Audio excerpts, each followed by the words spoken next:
So picture this. You are, 30 minutes deep into an indoor cycling class, Huh? or maybe staring at a blank wall on a treadmill, and you just hit this absolute wall of exhaustion. Oh, yeah, the classic indoor workout wall. Right. And you probably think, well, my willpower is just breaking down.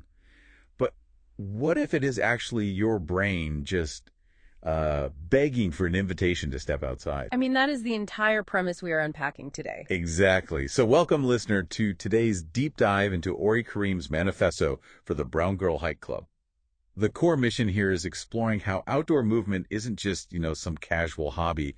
It is what the text calls total wellness in motion. Yeah, and to really get that, think about an indoor treadmill. It basically operates like a paved highway for your brain. It requires zero navigation, which means You just completely zone out. totally your mind goes blank. But a rocky outdoor trail, on the other hand, is this unpredictable puzzle. I mean, your ankles have to make these tiny micro adjustments with literally every single step. Which forces you into, complete grounded presence. Exactly. The manifesto really highlights that challenging terrain forces a very unique kind of psychological honesty.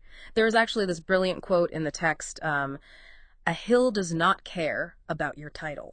Oh, wow. That is powerful. And, a bike ride doesn't negotiate with your self-doubt either. You can't just press a bright red stop button when the incline gets tough. Right, you actually have to pedal your way home. Exactly. But I do want to push back on one thing, or at least ask a question here. Because walking, casual hiking, jogging, those are all super popular. Sure, they are everywhere. So why does this specific club make it a mandatory requirement to combine both hiking and biking?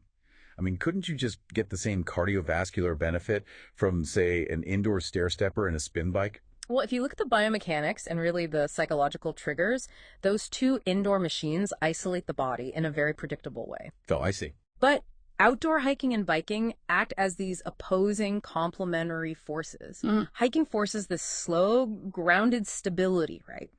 Every step on an incline demands localized muscle endurance and just extreme patience. Right. You are really grinding it out. Yeah, and biking introduces the exact opposite stimulus. So you get this rapid rhythm, high-speed velocity, and intense cardiovascular demand. Oh, so you are basically shocking the system with two entirely different physical stressors. Precisely. By forcing your central nervous system to adapt to both that slow, methodical stability and the high-speed momentum, you trigger a higher rate of metabolic recovery. That makes a lot of sense. Yeah, it builds a complete synergistic system for physical stamina and emotional release. And you just cannot replicate that with one single modality. But wait, if the ultimate goal is to literally rewire the nervous system and build that dual capacity stamina, you can't just dabble, right? No, definitely not. Going out once a month when the weather is perfectly sunny won't trigger those physical adaptations. So how do they actually enforce the consistency required to make this work?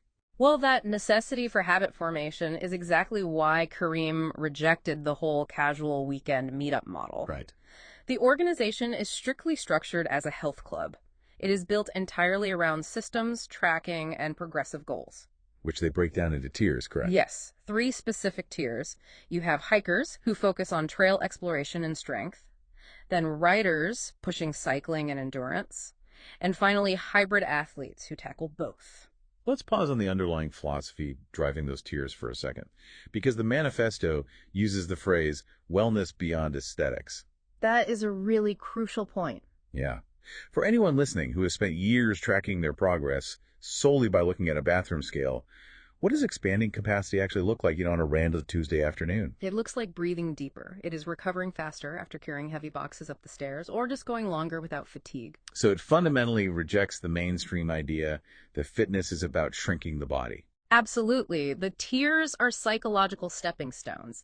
They are designed to build sheer physical ability, completely divorced from endurance. And there's a vital cultural component attached to this, too.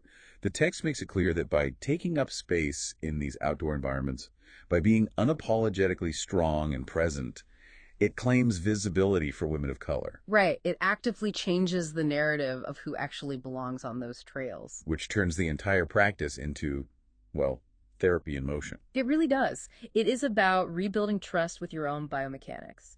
You are creating physical discipline, but without that element of punishment that modern diet and exercise culture usually relies on. The ripple effect is honestly what stands out most in Kareem's writing. Oh, totally. The text notes that when a woman learns she can push through a grueling, unpredictable trail, she starts to believe she can finish absolutely anything. The resilience built in the dirt translates directly to her everyday life. Because conquering unpredictable physical obstacles essentially proves to the brain that it can conquer abstract ones, like at work or at home. Exactly. Which leaves a rather uncomfortable question for you to mull over as we wrap up this deep dive. Let's hear it. If navigating unpredictable, physical terrain naturally rewires your brain to tackle life's hurdles, in what ways might your current, perfectly climate-controlled, comfortable indoor environments be artificially limiting the scale of your own ambitions? Are you settling for the predictable highway? Or are you ready to see how far the trail really goes?